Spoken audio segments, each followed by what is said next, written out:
Water scarcity की बात करेंगे, मल्टीपर्पज प्रोजेक्ट्स की बात करेंगे, वाटर रेन वाटर हार्वेस्टिंग की बात करेंगे और हमारे केस स्टडी की बात करेंगे। कोई भी ऐसा रिसोर्स जो अगर खत्म हो जाता है तो जल्दी जो है आपका रिचार्ज हो जाएगा। और वाटर अवेलेबिलिटी के हिसाब से हमारी रैंक दुनिया के अंदर 133 है। इंडिया में जो हाइड्रो इलेक्ट्रिक पावर है वो भारत का 22% कॉन्ट्रीब्यूट करती है। तो डैम क्या करेगा, नदी के इस बहाव को, नदी के इस पानी को कंट्रोल करेगा। तो यहाँ पे हर एक घर ने, लगभग 200 घर ऐसे हैं जिन्होंने इस rooftop rain water harvesting system को लगा रखा है। क्या हाल चाल मेरे प्यारे प्यारे सुपरस्टार्स, मेरे अमेजिंग बीवियन, सब बढ़िया चल रहा है, अच्छा चल रहा है लाइफ में? तो प्यारे बच्चों का स्वागत है आपके प्यारे प्लेटफॉर्म यानी फिजिक्स वाला के ऊपर, और आप हैं अपने प्यारे प्यारे फाउंडेशन चैनल पे। मैं हूं आपका अपना दोस्त, आपका गाइड, आपका होस्ट कुणाल दिस साइड। उम्मीद आप अच्छे होंगे बच्चों, बेहतर होंगे और काफी अच्छा कर रहे होंगे जीवन के अंदर। ठीक है, चलिए। तो आपको पता है बेटा, हम लोग जबरदस्त वाला माइंड मैप सीरीज यहाँ पे चला रहे हैं और बहुत सारे बच्चों ने कहा भी है कि सर माइंड मैप्स बड़े हेल्पफुल है हमारे लिए, बड़ा अच्छे से हम बड़े बढ़िया तरीके से चीजों को यहाँ रिवाइज कर पा रहे हैं। तो देखो यार, सबसे पहले इंपॉर्टेंट बात यह है कि माइंड मैप्स किनके लिए जरूरी है। देखिए, माइंड मैप्स उन बच्चों के लिए जरूरी हैं और अच्छे हैं, बढ़िया हैं, जो कम समय के अंदर पूरे टॉपिक को रिवाइज करना चाहते हैं, रिकॉल करना चाहते हैं। ठीक है, समय कम है, आप एक बार आपने पढ़ रखे हैं चैप्टर्स, आपने चीजें प्रैक्टिस कर रखी हैं। ठीक है, बहुत सिंपल सी बात है बेटा, आपने सारी चीजों को प्रैक्टिस कर रखा है, एकदम बढ़िया से सब चीजें पढ़ रखी हैं यहाँ पे, और आपको एक कम समय के अंदर, लेट्स से आपके एग्जाम्स होने वाले हैं, आपको कम समय के अंदर पूरे चैप्टर को, टॉपिक को रिकॉल करना है, रिवाइज करना है, तो आपके लिए माइंड मैप्स बहुत अच्छे हैं। ठीक है, तो बहुत सिंपल सा लॉजिक है भाई। चले तो आइए स्टार्ट करते हैं। इस पिटारे के अंदर मैं आपके लिए लेकर के आया हूं आज एक जबरदस्त वाला चैप्टर यानी वाटर रिसोर्सेज, और इस वाटर रिसोर्सेज के जुड़े हुए आपके जबरदस्त वाले माइंड मैप्स। ठीक है, तो दोस्तों आइए स्टार्ट करते हैं फटाफट से। नंबर 1, तो अपना पेन में चूज कर लेता हूं यहाँ पे और जल्दी से आपके साथ डिस्कस करते हैं। तो बेटा हम लोग क्या बात करेंगे, हम लोग यहाँ पे वाटर स्केर्सिटी की बात करेंगे, मल्टीपर्पज प्रोजेक्ट्स की बात करेंगे, वाटर रेन वाटर हार्वेस्टिंग की बात करेंगे और हमारे केस स्टडी की बात करेंगे। ठीक है, चलिए, तो ये कुछ मेजर मेजर एजेंडा होने वाला है जिसको हम लोग कवर करेंगे हमारे आज के वीडियो के अंदर। ठीक है, तो कम समय के अंदर एकदम ताबड़तोड़ वाली वीडियो परफॉर्म करेंगे हम लोग यहाँ पे, मस्त एकदम। ठीक है, तो देखिए बहुत सिंपल सी बात है, अगर हम पानी की बात करें तो पानी क्या है बेटा, पानी एक रिन्यूएबल रिसोर्स है। रिन्यूएबल शब्द का मतलब होता है यानी कोई भी ऐसी चीज या कोई भी ऐसा रिसोर्स जो अगर खत्म हो जाता है तो जल्दी जो है आपका रिचार्ज हो जाएगा, या फिर बहुत कम चांसेस है कि ऐसा रिसोर्स आपका खत्म होगा। ठीक है, अगर आप देखोगे तो दुनिया का यानी वर्ल्ड का, अर्थ का 3/4 जो हिस्सा है बेटा यहाँ पे पानी है। लेकिन मजे की बात क्या है बच्चे, इस 3/4 हिस्से को, पानी को होने के बाद भी अगर आप देखोगे तो बहुत कम ऐसा पानी है जो कि आप इस्तेमाल कर सकते हैं, यूज कर सकते हैं। देखो इसके पीछे का रीजन क्या है, बिकॉज अगर आप देखेंगे तो अर्थ के ऊपर जितना भी पानी हो मैक्सिमम समुद्र के अंदर, ओशंस के अंदर है, और ओशंस के अंदर पाया जाने वाला जो पानी होता है बेटा बहुत खारा होता है, सॉल्टी होता है। कभी एक काम करना, एक ग्लास पानी लेना, उसमें बहुत सारा नमक मिलाना और उसको पी के देखना, आप पी ही नहीं पाओगे। द रीजन इज इतना खारा पानी, इतना नमकीन पानी हम लोग डाइजेस्ट कर ही नहीं सकते। डन।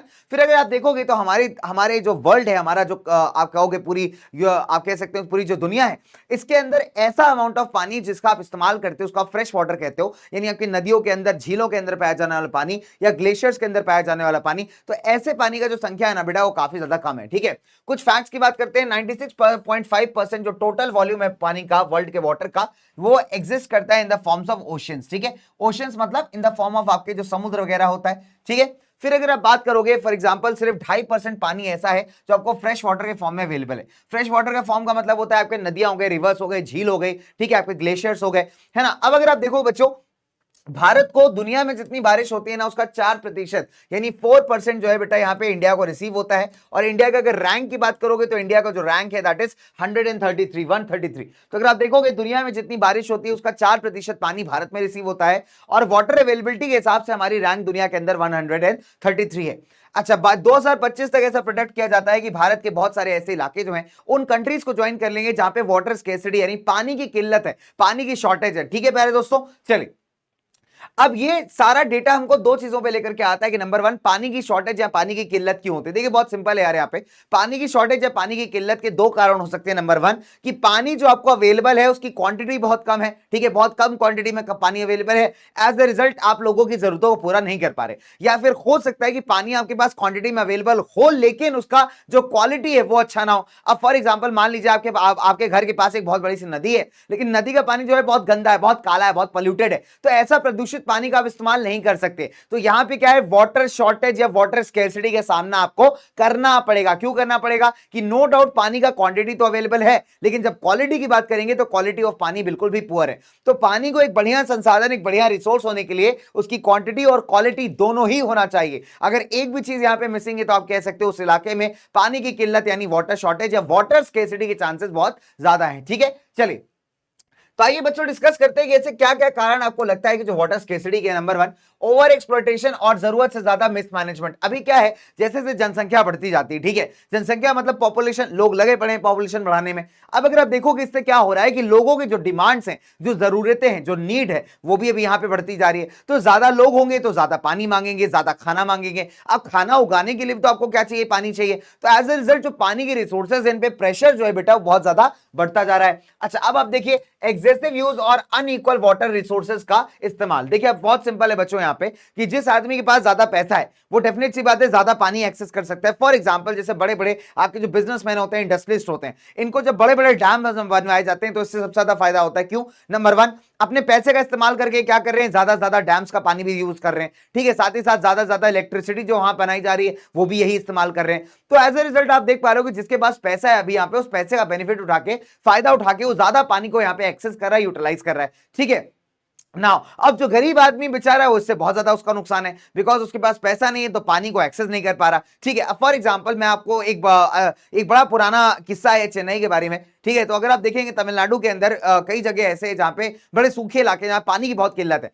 चेन्नई का एक केस स्टडी था, बहुत पहले पढ़ा हुआ था। चेन्नई के अंदर आप देखोगे तो कई सारे ऐसे रीजन्स हैं, कई सारे इलाके हैं, है ना। कुछ इलाका ऐसा है जहां पे बहुत अमीर लोग रहते हैं, वहां पे 24 घंटे पानी आता है, कोई दिक्कत नहीं यहाँ पे। ठीक है, कुछ इलाका ऐसा है जहां पे थोड़े मिडिल क्लास लोग रहते हैं, तो वहां पे दिन के अंदर खुद थोड़े घंटे पानी आता है, सरकारी सप्लाई आती है, और बाकी वो लोग अपना पैसे से जो है पानी खरीद लेते हैं, तो उनका नीड मैनेज हो जाता है। ठीक है, फिर अगर स्लम एरियाज की बात करें तो स्लम एरियाज के अंदर हालात बहुत खराब है, बिकॉज वहां क्या है, रहने वाले लोग बहुत ज्यादा है और पानी का जो सप्लाई है वो बहुत कम है। तो अब यहां देख पा रहे हो कि एक ही शहर के अंदर क्या हो रहा है कि जिसके पास पैसा है वो जहां पे पानी के रिसोर्सेज को आसानी से एक्सेस कर पा रहा है, जिसके पास नहीं है वो नहीं कर पा रहा। तो इस तरीके का जो अनइक्वल एक्सेस है ये भी एक बहुत बड़ा कारण है वाटर स्कैर्सिटी का।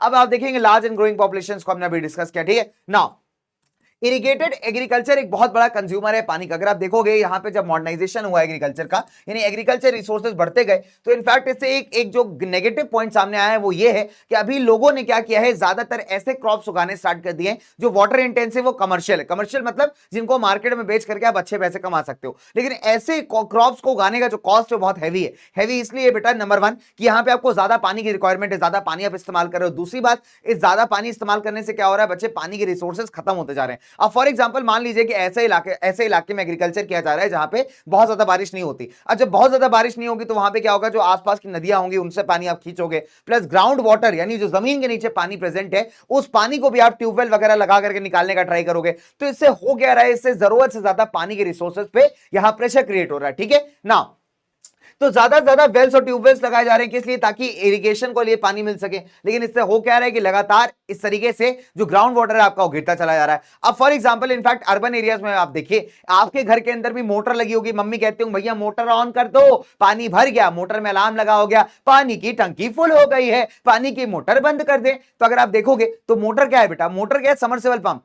तो वो क्या कर रही है, जमीन के नीचे पानी को खींच रही है। अब मान लीजिए एक मोहल्ले में 10 परिवार रहते हो, 10 के 10 ने मोटर लगा ली, तो इसमें होगा क्या कि जरूरत से ज्यादा हर कोई चाहेगा कि ज्यादा से ज्यादा पानी इस्तेमाल करे। तो एज ए रिजल्ट जो ग्राउंड वाटर यानी जमीन के नीचे का जो पानी है वो क्या होता जाएगा बच्चों, खत्म होता जाएगा, एग्जॉस्ट होता जाएगा, और यही हो रहा है यहाँ पे। ठीक है, अब अगर आप देखेंगे बहुत ध्यान से बेटा, यहाँ पे नंबर 1 इंटेंसिव इंडस्ट्रियलाइजेशन, जरूरत से ज्यादा शहरीकरण और जरूरत से ज्यादा औद्योगिकरण। कहने का मतलब बहुत सिंपल है, जब जितनी ज्यादा इंडस्ट्रीज बन रही है, जितने ज्यादा नए नए शहर बनते जा रहे हैं, आप वहां देखोगे कि उनका पानी का डिमांड, पानी का यूजेज जो है बेटा बहुत ज्यादा है। ठीक है, अब आगे देखिए फटाफट से। नाउ भारत की अगर हम बात करें, इंडिया में जो हाइड्रो इलेक्ट्रिक पावर है वो भारत का 22% कंट्रीब्यूट करती है। अब देखेंगे इंडिपेंडेंस के बाद जो है ना, दो चीजें हुई। नंबर 1, पहले अगर आप देखोगे तो बहुत ज्यादा इंडस्ट्रीज क्रिएट होना स्टार्ट हुई, ठीक है, जो कि एब्सोल्युटली कोई दिक्कत नहीं है उसमें, लेकिन इन इंडस्ट्रीज ने दो बड़े डिमांड्स क्रिएट कर दी। नंबर 1, पहला इनको पानी चाहिए, किस लिए, अपने बहुत सारे प्रोसेसेस के लिए। दूसरा, इनको जो मशीनें चलानी है उसके लिए बिजली चाहिए। अभी बिजली कहां से आ रही है, बिजली आ रही है पानी से, पानी के ऊपर हाइड्रो पावर प्लांट बना दिया गया है, वहां से बिजली जनरेट की जा रही है और इन फैक्ट्रीज वगैरह में सप्लाई की जा रही है।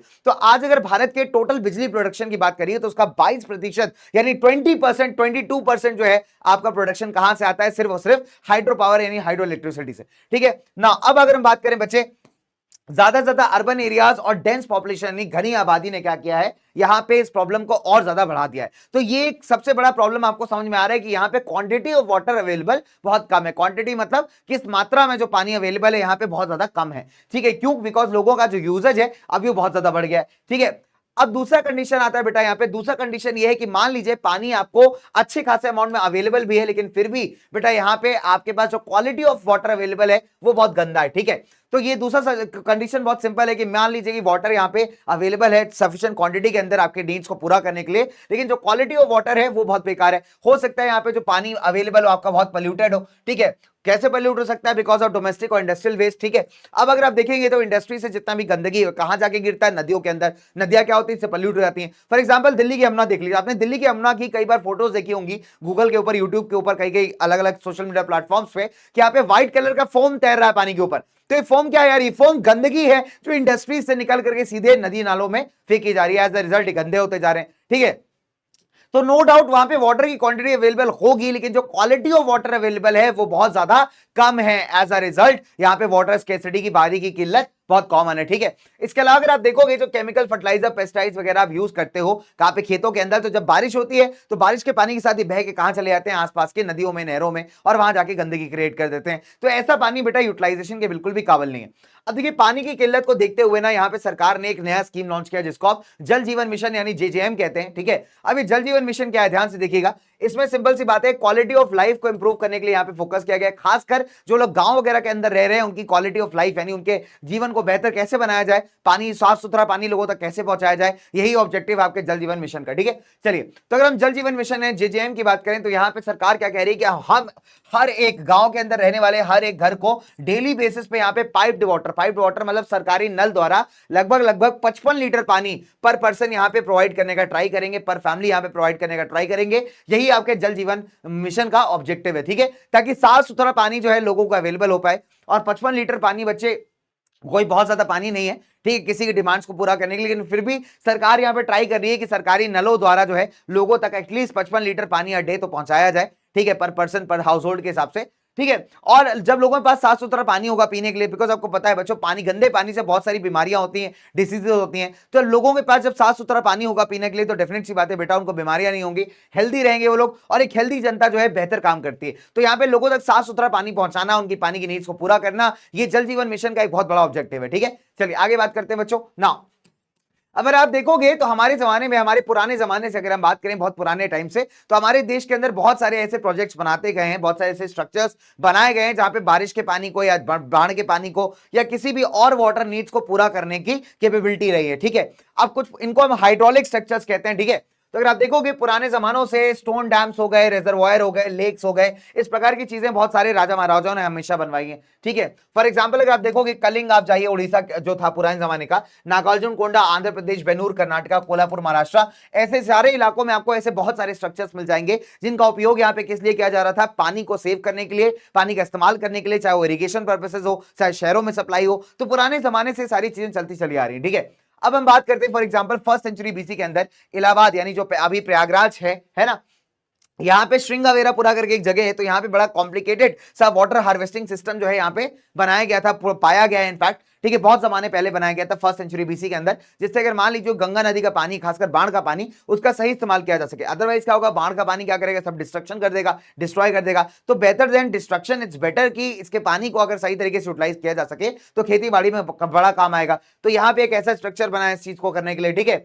11th सेंचुरी में अगर आप देखोगे तो भोपाल लेक का स्थापना किया गया, भोपाल लेक बनाया गया। भोपाल लेक अपने जमाने का एक one of the largest artificial lakes था, ठीक है। 14वीं शताब्दी में जो दिल्ली सल्तनत के इल्तुतमिश थे, है ना, रूलर थे, राजा थे, उन्होंने हौस खास टैंक बनवाया। हौस खास दिल्ली के अंदर पड़ता है, अगर आप देखोगे तो इनके सल्तनत के अंदर एक इलाका आता था सिरी फोर्ट एरिया। तो सिरी फोर्ट एरिया आज भी यहाँ पे बड़ी पॉश मार्केट है, बड़ा अमीर एरिया है आज के जमाने में। तो सिरी फोर्ट एरिया को पानी सप्लाई करने के लिए इल्तुतमिश ने हौस खास बनवाया था। आज आप हौस खास जाएंगे तो यहाँ पे एक लेक आपको मिल जाएगा, पुराने जमाने का टैंक मिल जाएगा। हालांकि अभी तो इसकी हालत बहुत खराब है, लेकिन उस जमाने में अच्छा खासा हुआ करता था, ठीक है।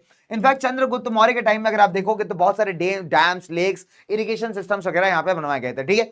इरिगेशन सिस्टम मतलब कोई ऐसा सिस्टम, कोई ऐसा स्ट्रक्चर जहां से पानी का इस्तेमाल करके आप खेतों में सप्लाई कर रहे हो, ठीक है। तो that is called as irrigation system. Done बच्चों? तो ऐसे बहुत सारे स्ट्रक्चर्स आपको भारत के अंदर मिल जाएंगे। डन? चलिए अब सवाल आता है बड़ा इंटरेस्टिंग, दैट इज डैम्स। देखिए डैम्स क्या है, देखो बहुत सिंपल सी बात है, आपने कई बार डैम्स के बारे में सुना होगा, बड़े बड़े डैम्स के बारे में सुना होगा। तो डैम्स क्या होता है, जब आपकी जो नदी होती है ना, नदी का एक नॉर्मल बहाव है, जब उस नदी के बीच में आप एक बैरियर खड़ा कर देते हो ला करके, और उस बैरियर के चलते क्या होता है, जो नदी का पानी, जो नदी का बहाव है, उसको थोड़ा सा कंट्रोल कर लिया जाता है, ठीक है। और ये जो नदी का पानी है कहां होता है, इकट्ठा हो जाता है। अब देखिए उसको स्ट्रक्चर समझिएगा, बहुत सिंपल है। मान लीजिए ये आपका डैम है, ठीक है, मान लीजिए नदी बहती हुई चली आ रही है और ये हमारा डैम है। तो डैम क्या करेगा, नदी के इस बहाव को, नदी के इस पानी को कंट्रोल करेगा, और कंट्रोल करके कहीं ना कहीं तो इकट्ठा करना पड़ेगा। तो आप देखेंगे जो डैम का स्ट्रक्चर होता है ना, इसके पीछे कई बार ऐसे झील सी बन जाती है। इसको आप क्या कहते हैं, इसको आप रिजर्वॉयर कहते हैं। क्या बोलते हैं बेटा, झील को आप, इसको आप कहते हैं रिजर्वॉयर, ठीक है। तो जब हम डैम की बात करते हैं तो डैम का मतलब ये पूरा है कंप्लीट, ये स्ट्रक्चर और इसका रिजर्वॉयर। और यहां जो पानी इकट्ठा होता है ना, इस पानी को आप कई बार इरिगेशन के लिए इस्तेमाल करते हैं, खेतीबाड़ी के लिए करते हैं इस्तेमाल, और कई बार यहां से बिजली पैदा करते हैं, यानी हाइड्रो पावर बनाते हैं, ठीक है। तो डैम का मतलब क्या है, आप सिंपल सी भाषा में ये एक बैरियर बना दिया आपने बहती हुई नदी के अक्रॉस, और ये बैरियर क्या कर रहा है, पहली बात तो नदी के फ्लो को कंट्रोल कर रहा है, साथ ही साथ नदी का काफी सारा पानी जो है यहाँ पे इकट्ठा कर रहा है, कलेक्ट कर रहा है, ठीक है। और फिर इसी पानी का इस्तेमाल करके जो है आप अलग अलग चीजें कर रहे हो। तभी हम कभी कभी इसको मल्टीपर्पज प्रोजेक्ट्स भी कहते हैं, ठीक है प्यारे बच्चों, डन। तो आज हम डैम्स का इस्तेमाल सिर्फ इलेक्ट्रिसिटी के लिए नहीं कर रहे, इरिगेशन के लिए नहीं कर रहे, बट बहुत सारी चीजों के लिए कर रहे हैं, है ना। फॉर एग्जांपल अगर आप देखोगे तो यहाँ पे पानी जो है खेतों में दिया जाता है, जो स्टोर्ड पानी है, प्लस से बिजली बनाई जाती है, तब लोग, प्लस लोग डैम्स वगैरह घूमने के लिए आते हैं, एंटरटेनमेंट के लिए आते हैं, रिक्रिएशन के लिए आते हैं, ठीक है। इसके अलावा अगर आप देखोगे मछली पालन किया जाता है, यानी मछलियां पाली जाती है यहाँ पे, फिर इंडस्ट्रीज में पानी सप्लाई किया जाता है। यानी आप कह सकते हो आज इन डैम्स का जो इस्तेमाल है सिर्फ फ्लड कंट्रोल के लिए नहीं है, बट बहुत सारी चीजों के लिए इस्तेमाल किया जाता है। दैट इज वाई इनको हम कई बार मल्टीपर्पज प्रोजेक्ट्स भी कहते हैं, ठीक है। अब एग्जांपल ले लीजिए सतलज ब्यास, सतलज ब्यास बेसिन में बना हुआ है आपका भाखड़ा नंगल डैम, जिसको दो चीजों के लिए इस्तेमाल करते हैं, नंबर 1 हाइड्रो पावर प्रोड्यूस करने के लिए, और दूसरा आपका इरिगेशन के लिए, ठीक है। हीराकुड बना हुआ है महानदी उड़ीसा के अंदर, ठीक है। तो महानदी जो रिवर है उसके ऊपर बना हुआ है हीराकुड डैम। तो इसके भी दो अगर आप देखोगे यूजेज है, नंबर 1 कंजर्वेशन ऑफ वाटर, दूसरा आपका फ्लड कंट्रोल यानी बाढ़ को कंट्रोल करना। तो आप देख पा रहे हो कि यहाँ पे बच्चों जो डैम्स हैं इनका इस्तेमाल कई सारी चीजों में किया जा रहा है, दैट इज वाई इसको हम कहते हैं मल्टीपर्पज प्रोजेक्ट्स, ठीक है मेरे बच्चों, डन। नाउ अब सवाल उठता है कि मल्टीपर्पज प्रोजेक्ट्स के एडवांटेजेस क्या और डिसएडवांटेजेस क्या है, ठीक है, नंबर 1। अच्छा, इससे पहले एक और बात है बड़ी इंपॉर्टेंट है जानने वाली, वो ये है कि जवाहरलाल नेहरू, आपको याद होगा, देश के पहले प्रधानमंत्री, उन्होंने कहा था कि dams are the temples of modern India. इसके पीछे कारण बहुत सिंपल था। नेहरू का यह मानना था कि डैम बनने से क्या होगा कि गांव में पानी अवेलेबल होगा तो गांव का किसान प्रगति करेगा, शहरों में पानी अवेलेबल होगा तो वहां के इंडस्ट्रीज वगैरह ग्रो करेंगे। तो एज अ रिजल्ट दोनों ही आपकी इकोनॉमी ग्रो करेंगी, चाहे अर्बन इकोनॉमी हो चाहे रूरल इकोनॉमी हो, ठीक है। और इसी वजह से इन्होंने कहा था कि ओवरऑल देश का डेवलपमेंट होगा। तो दैट इज वाई कॉल्ड कि dams are the temples of modern India, ठीक है, डन।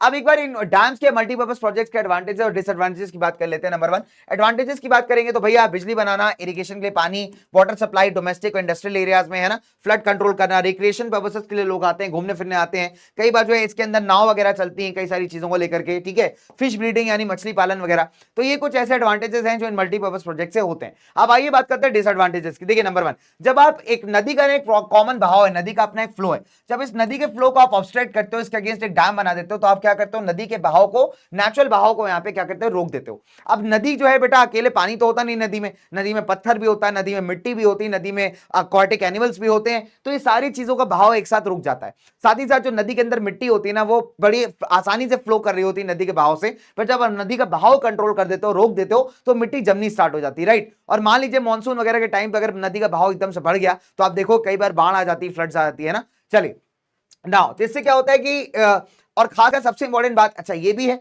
इसके अलावा अगर आप देखोगे जो हमने रिजर्वॉयर बनाया था, है ना, रिजर्वॉयर क्या होता है, जो बांध के पीछे एक आर्टिफिशियल सी झील टाइप की बन जाती है, वहां पे भी अगर आप देखोगे तो नीचे की तरफ बहुत सारा मिट्टी वगैरह जमा होना स्टार्ट हो जाता है, ठीक है। फिर जो आपके एक्वाटिक एनिमल्स होते हैं, एक्वाटिक एनिमल्स मतलब जो पानी के अंदर पाए जाते हैं नदी के, ऐसी मछली वगैरह हो गई और भी छोटे छोटे जानवर हो गए, तो इनका जो नेचुरल हैबिटेट है, नेचुरल घर है, वो यहाँ पे डिस्ट्रॉय हो जाता है। क्यों? क्योंकि नदी के बहाव के साथ बहते हैं। अब क्या करते हो आप, नदी के बहाव तो आपने रोक दिया, आपने कंट्रोल कर लिया, तो अब ये बेचारे कहां जाएंगे, तो इनकी हैबिटेट डिस्ट्रॉय हो जाती है, ठीक है। इसके अलावा अगर आप देखोगे जब नदी का कभी भी आप बहाव रोकते हो तो नदी अपना रास्ता बदलती है, और जब नदी अपना रास्ता बदलेगी तो ऐसे जितने भी इलाके हैं जो कम एलिवेशन पे बसे हुए हैं, ये सारे इलाके यहाँ पे डूब जाएंगे। तो ये एक बहुत बड़ा डिस्ट्रक्शन है यहाँ पे, ठीक है। इसके अलावा अगर आप देखोगे तो जितने डैम्स आपको बनवाए गए थे, जितने भी डैम्स आपको बनाए गए थे, ठीक है, इनका मेजर ऑब्जेक्टिव ये भी था कि बाढ़ को कंट्रोल किया जाए, लेकिन मेजर केसेस में इन्होंने बाढ़ को और कॉज कर दिया, बाढ़ को और बढ़ा दिया। अब इसका कारण क्या है, देखिए बहुत सिंपल है। जब बारिश होती है मानसून के अंदर ना, बहुत तगड़ी बारिश होती है, बहुत ज्यादा बारिश होती है, तो बांध की एक कैपेसिटी होती है ना, डैम की कैपेसिटी होती है कि इसके आगे पानी नहीं संभाल सकता। तो जब बारिश बहुत ज्यादा बढ़ जाएगी, जब फ्लो बहुत ज्यादा बढ़ जाएगा, तो इन डैम्स को पानी रिलीज करना ही पड़ता है। और जब ये डैम्स पानी रिलीज करते हैं तो आप देखेंगे कि बाढ़ की सिचुएशन और ज्यादा खराब हो जाती है। अभी आप देखोगे तो केरला के अंदर जब फ्लड्स आई थी तो वहां पे डैम भी बहुत हद तक रिस्पॉन्सिबल था। अभी दिल्ली में यमुना में बाढ़ आ गई थी तो उसका रीजन ये था कि भैया हथिनी कुंड जो बैरेज है हरियाणा के अंदर, वो पानी होल्ड नहीं कर पा रहा था और उसको पानी रिलीज करना पड़ा था। सिंपल सी बात है, बिकॉज आगे मनाली वगैरह में बहुत ज्यादा बारिश हो रही थी तो वही पानी नीचे बह करके आ रहा था। तो कई बार आप देखते हैं कि डैम्स के चलते क्या हुआ, डैम्स की गेट खोल दिए गए जिसके चलते बाढ़ आ गई। तो डैम्स को जिस पर्पज के लिए बनाया था ये पर्पज सॉल्व ही नहीं कर पाए। इसके अलावा अगर आप देखोगे तो कई बार इन प्रोजेक्ट्स के चलते ना अर्थक्वेक्स वगैरह भी आए। अगर बहुत बड़ा डैम बना रहे हो तो उस डैम का इंपैक्ट जो है ना नीचे टेक्टोनिक प्लेट्स वगैरह पे भी पड़ता है, ठीक है। तो उस डैम्स के बनने, फॉर एग्जांपल चाइना का एक 3 कॉजेस डैम अगर आप देखोगे तो उसके बारे में लिखा गया था यार इतना ज्यादा हैवी डैम है कि इसने अर्थ के मूवमेंट पे काफी इंपैक्ट डाला है। तो इस तरीके के कई सारे नेगेटिव इंपैक्ट्स आपको डैम्स वगैरह बनाने से मिलते हैं, ठीक है। तो अगर आप देखोगे इसके अलावा जब पानी भर जाता है आसपास तो उसमें क्या होता है, जब गंदा पानी होता है, गंदा पानी में बहुत सारी बीमारियां होती है। तो ऐसे बहुत सारे नेगेटिव इंपैक्ट जो है आपके डैम्स ने यहाँ पे कॉज किए, ठीक है, डन। अच्छा, इसके अलावा अगर आप देखोगे तो डैम्स के अगेंस्ट ना कई बार कई सारे नए नए आंदोलन भी आए। फॉर एग्जांपल नर्मदा बचाओ आंदोलन। अच्छा, नर्मदा बचाओ आंदोलन किसके अगेंस्ट था? सरदार सरोवर डैम। सरदार सरोवर डैम कहां बनाया गया बेटा? नर्मदा नदी के ऊपर, गुजरात साइड पे। अच्छा, अब इंपॉर्टेंट बात क्या है, यहां पे ध्यान सुनिएगा कि सरदार सरोवर डैम पे जो सरदार सरोवर डैम जो बनाया जाता है नर्मदा के ऊपर, इसके 2 नुकसान थे। नंबर 1, पहला क्या था कि यहाँ पे जो सोशल एक्टिविस्ट है आपकी मेधा पाटकर, उनका कहना था कि भैया इस डैम के बनाने से जो आसपास का जंगल है वो पूरा डूब जाएगा, यानी एनवायरमेंट को नुकसान होगा। साथ ही साथ यहाँ पे रहने वाले जो लोकल आदिवासी लोग हैं उनको अपना घर बार सब छोड़ना पड़ेगा, यानी उनके पास ना रहने के लिए घर रहेगा, ना कमाने के लिए कोई जरिया रहेगा। तो यहाँ पे 2 नुकसान हो रहे हैं। नंबर 1 एनवायरमेंट को हो रहा है, दूसरी बात वहां पे रहने वाले आदिवासियों को हो रहा है। तो यहाँ पे एक मूवमेंट चलाया गया, दैट इज नर्मदा बचाओ आंदोलन या सेव नर्मदा मूवमेंट, जिसका ऑब्जेक्टिव सिंपल था कि एनवायरमेंट कंजर्वेशन करना, साथ ही साथ ऐसे आदिवासी जिनको अपना घर बार देना पड़ गया है डैम बनवाने के लिए, जिनकी जमीनें छीन ली गई हैं, ऐसे आदिवासियों को लिए प्रॉपर एक घर तलाश करना, गवर्नमेंट जो है यहाँ पे इनको प्रॉपर रहने की जगह प्रोवाइड करे, साथ ही साथ कमाने का जो साधन है, जो लाइवलीहुड का सोर्स है, वो भी इनको प्रोवाइड किया जाए, यही इसका ऑब्जेक्टिव है। इसके अलावा देखोगे कई सारे स्टेट्स के बीच में ना काफी ज्यादा आप देखेंगे तो डिस्प्यूट पैदा हो गया। For example Krishna Godavari dispute अगर आप देखोगे तो यहाँ पे बड़ा इंपॉर्टेंट है कि क्या हो रहा है कि फॉर एग्जांपल जो आपकी कर्नाटक और आंध्र प्रदेश की जो सरकारें हैं, उन्होंने इनफैक्ट महाराष्ट्र की सरकार पे इल्जाम लगाया, ब्लेम लगाया है कि महाराष्ट्र की सरकार क्या करी, जो कोयना डैम बना हुआ है, कोयना डैम का पानी अपनी तरफ मोड़ रही है। अब इससे क्या होगा, डेफिनेट सी बात है, अगर कोयना डैम का ज्यादा पानी महाराष्ट्र की तरफ जाएगा तो आप देखिए, अगर लोकेशन देखिए मैप के ऊपर तो बहुत सिंपल है, कर्नाटका और आंध्रा दोनों इसके नीचे है, ठीक है। अगर आप मैप की लोकेशन देखोगे तो आपको दिखेगा कि कर्नाटका और आंध्रा जो है दोनों इसके नीचे है, महाराष्ट्र के नीचे है, ठीक है।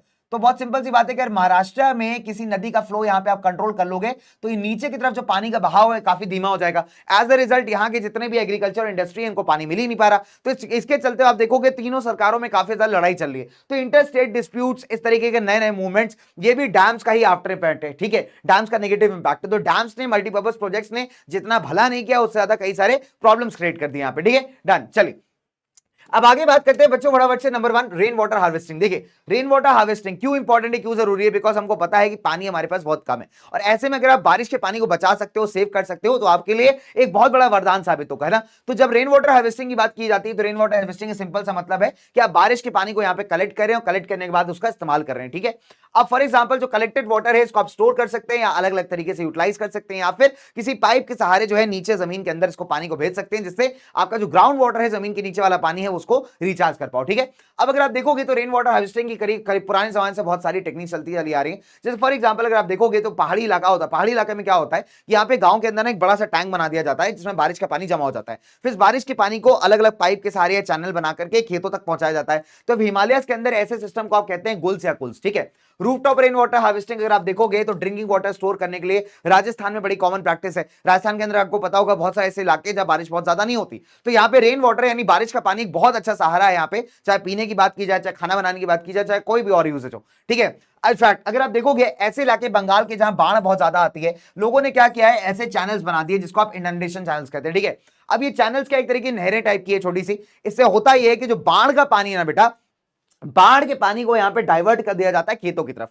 ठीक है, तो खासकर ऐसे इलाके जहां बाढ़ बहुत ज्यादा आती है, तो यहाँ पे बंगाल में क्या किया लोगों ने, ऐसे नहरें बना लिए, नहरें काट ली, छोटे चैनल्स बना लिए, जिससे बाढ़ के पानी को यहाँ पे एग्रीकल्चर के लिए डाइवर्ट किया जा सकता है और यहाँ पे आपकी बर्बादी यहाँ पे बचाई जा सकती है। ठीक है, अब अगर आप देखोगे जो सेमी एरिड इलाके, ड्राई इलाके हैं, ठीक है, कहाँ के, आपके राजस्थान के, तो यहाँ पे लोगों ने क्या किया, जो खासकर ऐसे ड्राई इलाके जहां पे बारिश वगैरह बहुत कम होती है, तो यहाँ पे क्या किया लोगों ने, जो इनकी खेत है ना बेटा, ये फॉर एग्जांपल इनका खेत है, ठीक है, तो इस खेत में जब भी बारिश होती है ना, तो ये लोग पानी नहीं निकालते। इस खेत के अंदर मान लीजिए बारिश हुई, बहुत तेज बारिश हुई, ठीक है, तो बारिश क्या होगा, बारिश का पानी जमा हो जाएगा, तो ये लोग ना उस पानी को निकालते नहीं बाहर। तो इससे होता क्या है कि जो आपकी मिट्टी वो नरम हो जाती है, इसके बाद खेती बाड़ी करना इस पर बहुत ईजी हो जाता है। तो ऐसे सिस्टम्स को आप जोहाड़ और खादिन कहते हैं। ठीक है, तो इसको आप खादिन कहते हैं जैसलमेर में, और जोहाड़ कहते हैं आप इसको other parts of the Rajasthan में। तो जोहाड़ और खादिन बड़े इंपॉर्टेंट स्ट्रक्चर्स हैं यहाँ पे।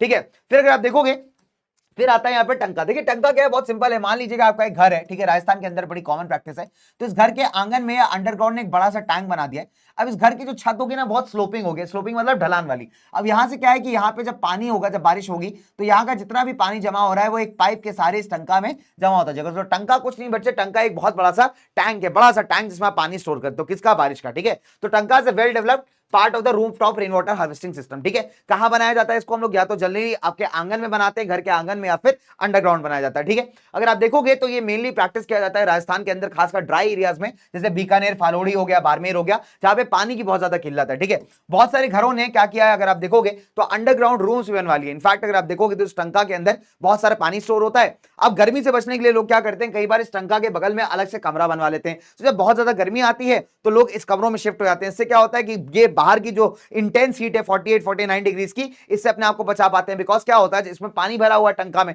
टंका क्या एक बड़ा सा टैंक है, तो उसमें पानी भरा हुआ है। अगर इसके बगल में आप एक कमरा बनवा लोगे, रूम बनवा लोगे, तो डेफिनेट सी बात है रूम ठंडा रहेगा, तो लोग जो है यहाँ पे गर्मी से बच जाते हैं। साथ ही साथ जब सारे सोर्सेस पानी के सूख जाते हैं, तो टंका में जो जमा हुआ पानी है ये इनके लिए बहुत अच्छा सोर्स है। ठीक है प्यारे बच्चों, चलिए नाउ अगर आप देखो कि जो बारिश का पहला पानी होता है ना, वो गंदा होता है, इसलिए इसको हम कनेक्ट नहीं करते। और लोकल भाषा में बारिश के पानी को आप पालर पानी कह के बुलाते हैं राजस्थान के अंदर। ठीक है, ये क्वेश्चन कई बार आपका 1 नंबर में आता है। ठीक है, कि लोकल भाषा में आप रेन वाटर क्या कहते हैं, तो लोकल भाषा में आप उसको पालर पानी के नाम से जानते हैं। ठीक है प्यारे बच्चों, चलिए आगे बात करते हैं। एक सुपर फैक्ट आपके साथ शेयर करता हूं, तमिलनाडु भारत में पहला ऐसा स्टेट है जिसने रूफटॉप रेन वाटर हार्वेस्टिंग को यहाँ पे कंपलसरी कर रखा है। ठीक है, तो पहला ऐसा स्टेट जिसने रूफटॉप रेन वाटर हार्वेस्टिंग को यहाँ पे कंपलसरी करा है, मतलब हर एक घर को रूफटॉप रेन वाटर हार्वेस्टिंग करना पड़ेगा। अब ये क्या होता है, देखिए समझिए, मान लीजिए मेरा एक घर है, ठीक है, अब क्या है कि यहाँ पे घर को, ये जो छत है मेरी, यहाँ पे ना एक छोटा सा स्पेस मैंने क्रिएट कर दिया। ठीक है, अब इसमें क्या होगा कि जब बारिश होगी, ठीक है, बारिश बरसी छम छम छम, ठीक है, बारिश बरसी यहाँ पे, अब बारिश जब बरस गई तो इसका पानी जो है यहाँ पे आके कलेक्ट हो जाएगा। अब यहाँ से एक मैंने पाइप निकाल दिया है, इस पाइप के थ्रू क्या होगा, ये यहाँ पे एक टैंक जैसा बना लिया है, सारा पानी यहाँ पे जमा हो जाएगा, फिल्टर होकर साफ होके। अब चाहे इसको मैं इस्तेमाल कर लूं या फिर एक और पाइप के सहारे इसको जमीन के नीचे रिचार्ज करने के लिए डाल दूं। ठीक है, अगर कुआं वगैरह बनाया तो उसमें ट्रांसफर कर दूंगा, नहीं तो जमीन के नीचे इस पानी को डाल दूंगा, जिससे नीचे का पानी रिचार्ज होता रहेगा। ठीक है, इसको कहते हो rooftop rain water harvesting. Rooftop यानी छत के ऊपर जमा है पानी, पानी को पहुंचाओ सीधा पाइप से नीचे। ठीक है, सिंपल है। तो रूफटॉप इसलिए कहते हैं बिकॉज छत के ऊपर जमे पानी को हम ये क्या करते हैं, पाइप के सहारे नीचे लाते हैं, साफ करते हैं, उसका यूटिलाइजेशन करते हैं या फिर स्टोर कर लेते हैं। ठीक है, that is called as rooftop rain water harvesting. Done बच्चों, डन। चलिए आगे बात करते हैं। ठीक है, अब गेंडाथुर का कई बार केस स्टडी आता है, तो ध्यान दीजिएगा गेंडाथुर का केस स्टडी। गेंडाथुर क्या है बेटा, एक बड़ा रिमोट, बड़ा पिछड़ा हुआ इलाका है, कहां पे, मैसूर कर्नाटका के अंदर। अब यहाँ पे अगर आप देखोगे तो यहाँ पे हर एक घर ने, लगभग 200 घर ऐसे हैं जिन्होंने इस rooftop rain water harvesting system को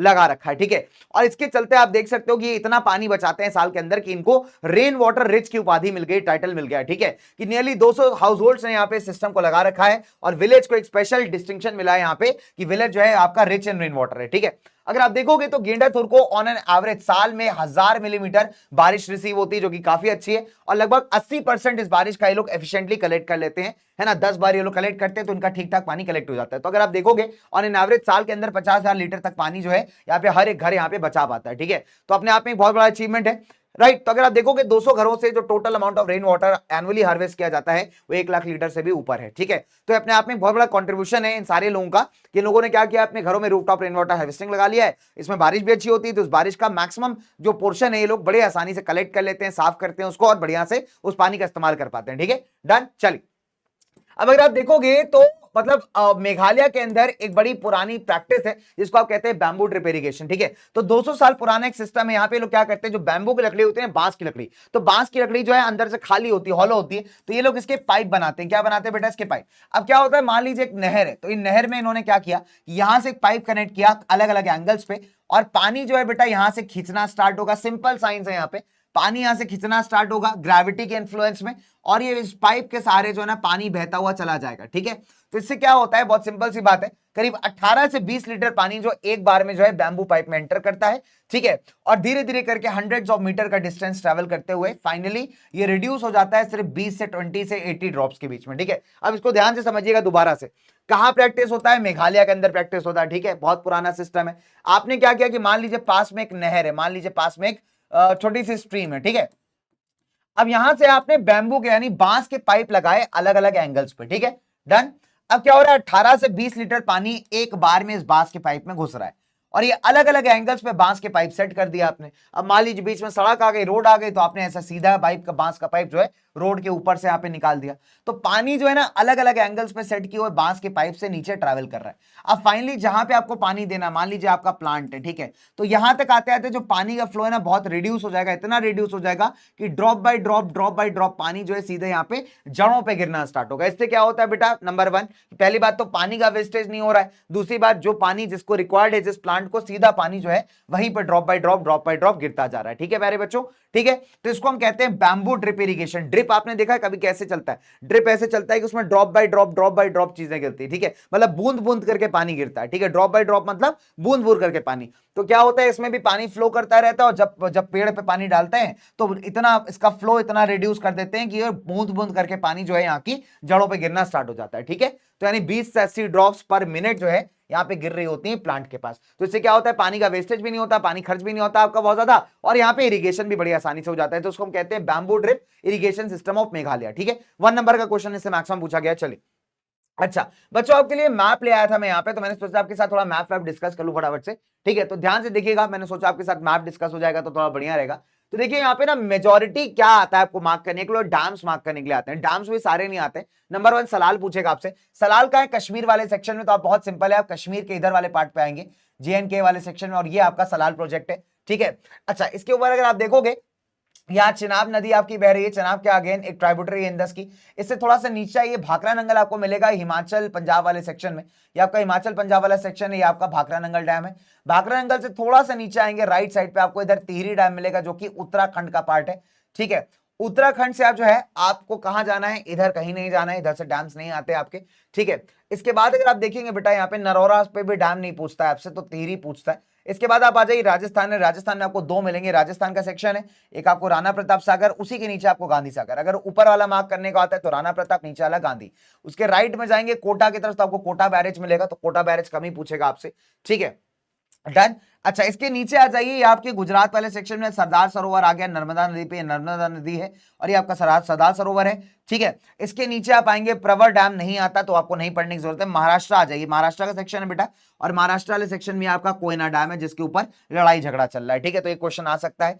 कोयना से जस्ट नीचे आएंगे आंध्रा वाले सेक्शन में थोड़ा सा, तो आपको टुंग भाद्रा मिलेगा, और इसी के आगे आप जाएंगे तो आपको नागार्जुन सागर मिलेगा। तो नागार्जुन सागर थोड़ा सा राइट की तरफ है, टुंग भाद्रा थोड़ा सा इसके नीचे है, ठीक है। इसके नीचे आएंगे तमिलनाडु सेक्शन में आपको इधर मेटूर मिल जाएगा, कावेरी नदी पे बना हुआ। केरल वाले सेक्शन में आएंगे बिल्कुल नीचे तो आपको यहाँ पेरियार डैम मिल जाएगा। तो ये आपके मेजर डैम से बच्चे जो अपने को प्रैक्टिस करने, ठीक है। और एक राइट साइड पे एक डैम आपको याद रखना है, वो उड़ीसा वाले साइड पे मुहिराकुट। तो ये आपका ईस्टर्न पार्ट है भारत का, उड़ीसा वाला साइड, ये आपकी महानदी बह रही है बेटा यहाँ से, और यहाँ पे आप आ जाएंगे हीराकुड डैम के ऊपर, ठीक है प्यारे बच्चों, ठीक है, डन। चलिए, और भी डैम्स है, पांचेल है, कोनार है, मैथन है, ये सब आपको नहीं पढ़ने, जो मेजर मेजर थे वो यही थे।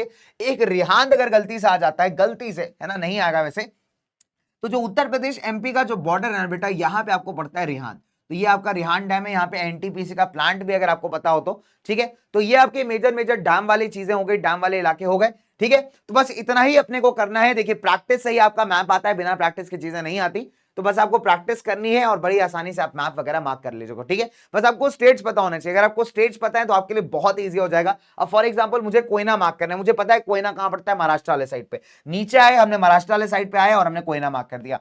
सबसे पहले मैप करने का सबसे सिंपल तरीका होता है, आप क्या करिए, पॉलिटिकल मैप ऑफ इंडिया लीजिए, आप सबसे पहले स्टेट्स और कैपिटल्स मार्क करना सीखिए, ठीक है। छोटे में इसीलिए सिखाया जाता था, तो अगर आप भूल गए हो, सबसे पहले स्टेट्स और कैपिटल्स को आप मार्क करना सीखिए। सारे स्टेट सारे कैपिटल्स आप एक बार मार्क कर लीजिए, 2-3 बार प्रैक्टिस कर लीजिए, तो आपको पता चल जाएगा कि कौन सा स्टेट कहां पड़ता है। जब ये आपको पता चल गया तो आपके लिए बहुत आसान हो जाएगा किसी भी डैम को मार्क करना, किसी भी चीज को मार्क करना, ठीक है। डन। चलिए, इसी के साथ बच्चों बैम्बू ड्रिप इरिगेशन हमने कर ही लिया, ठीक है। इसी के साथ जो है हमारे माइंड मैप को आज खत्म करते हैं, समाप्त करते हैं। उम्मीद है आपने बहुत कुछ लर्न किया होगा, सीखा होगा प्यारे दोस्तों, ठीक है। और जाते जाते आपसे एक सिंपल सा क्वेश्चन मेरा यही है कि मुझे ये बता दो जल्दी से, कोई भी 2 एडवांटेजेस और कोई 2 डिसएडवांटेजेस बताइएगा कमेंट सेक्शन के अंदर अपने वीडियो में, ठीक है। कमेंट सेक्शन के अंदर मुझे बताना ऑफ मल्टीपर्पज प्रोजेक्ट, ठीक है। तो 2 एडवांटेजेस और 2 disadvantages of multipurpose projects in the comment section, ठीक है प्यारे दोस्तों। चलिए, तो इसी के साथ आई गेस हमने कम समय के अंदर आपका कर लिया है माइंड मैप, ठीक है। तो मेरे ख्याल से हमने 31 मिनट में ही आपका माइंड मैप निपटा लिया, हो गया अपना वाटर रिसोर्सेज, ठीक है। Thank you so much guys, love you all, take care, मिलता हूं आपसे अगले माइंड मैप के अंदर। इस क्विक वाले जबरदस्त वाले रिवीजन को जल्दी से करना। Bye guys, take care, bye bye.